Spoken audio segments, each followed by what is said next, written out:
তুমি সিগারেট খাও? জি খাই তো। কেন খাও? কেন খাই সেটা তো মুখে বলে প্রকাশ করতে পারবো না, তবে আমার একটা নির্ঘুম রাত যদি আপনার হাতে তুলে দিতে পারতাম তাহলে হয়তো আপনি বুঝতেন কেন আমি সিগারেট খাই।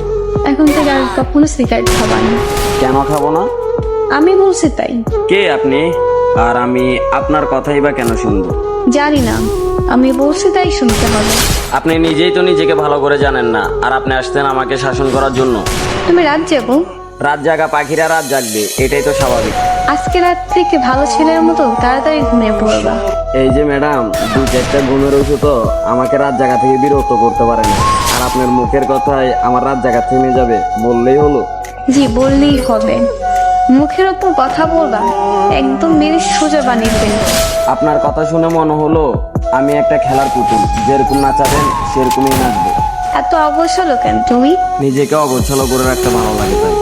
নিজেকে গুছিয়ে রাখতে পারো না? যেখানে নিজের জীবনের প্রতি কোনো মায়া নেই সেখানে আর জীবনটা গুছিয়ে কি করবো? ও আচ্ছা, তুমি এত উৎসুক না কেন? খাওয়াটা ঠিক মতো করো না? পরিবারের জন্য মাথা ভর্তি টেনশন, প্রিয় মানুষের দেওয়া আঘাত। সকালের খানাটা ঘুমে ঘুমিয়ে চলে যায়, দুপুরের খানাটা বিকাল 5টায়, রাতের খানাটা রাত 3টায়। তাহলে চিন্তা করেন শরীরটা কতটা ভালো থাকবে। এত এলো